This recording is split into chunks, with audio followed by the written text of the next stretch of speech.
But let's talk about this part.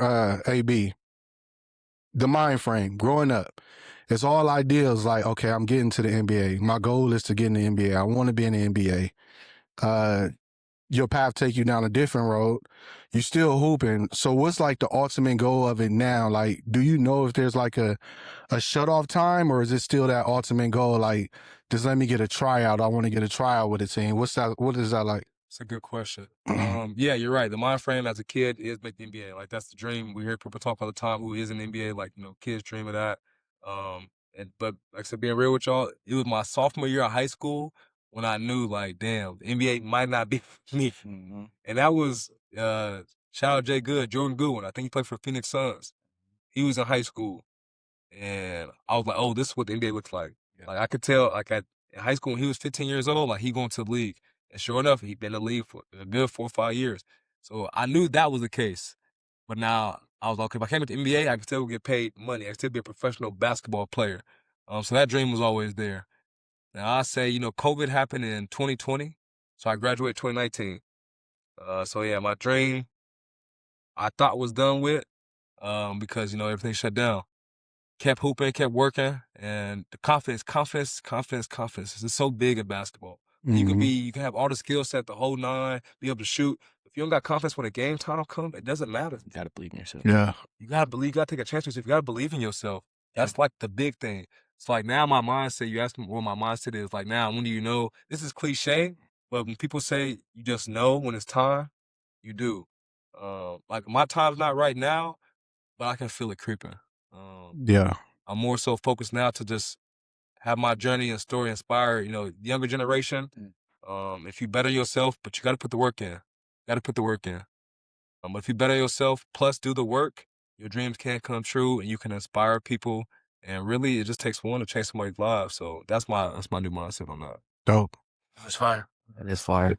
And then, like hearing AB talk about it, he inspired me to come back at 29 after my addiction and stuff to try out for the Capitals because, I got to know AB. We became hella close, and I got to know his story a little bit. Like, he got his degree. He came out here for a career job. He was done hooping, you know what I mean? And he was hooping. Shout out to our last pod. We talking about Irving Park.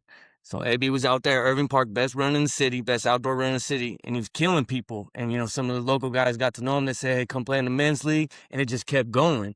And you know what I mean? He turned just hooping at Irving Park into a contract in Canada. You know what I mean? Back-to-back championships because and he vested in himself. Like when he decided he was going, it was a career job, good money, everything.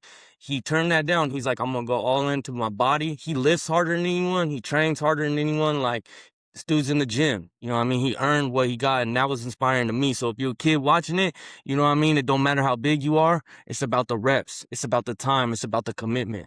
Well said. Yeah. Well said. What's been AB? What's been the hardest sacrifice since you've been on this career? Oh man, Candace, that's the hardest sacrifice.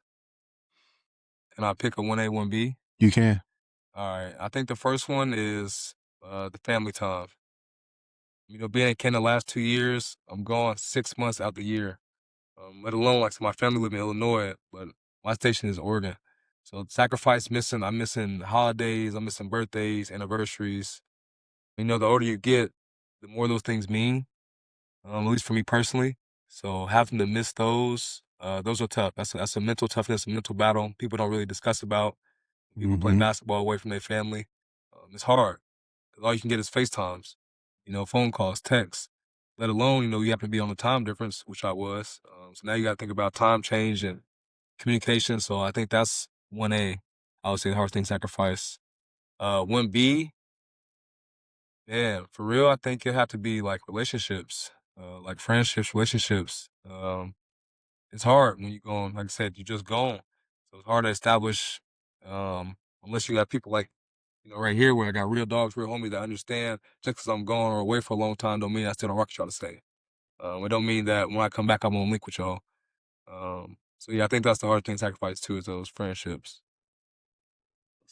Yeah, I can imagine that being rough, being on the road, still living your dream, knowing that your family probably still supports, because they believe in you and the dream. You know what I mean? But I mean, I'm just thankful that today that we have the type of communications that we have to be able to see someone, right? So you can still feel, you can't reach through the phone, but it's better than just on the jack without the FaceTime. You know what I mean? So where you can still see raw emotions and, you know, you call someone after, you know, a big win, you know, and just be able to just share those raw emotions with them opposed to just kind of talking on the phone. So, Right. Thankful for that. FaceTime, shout out Apple. Thank you for that. yeah, shout out.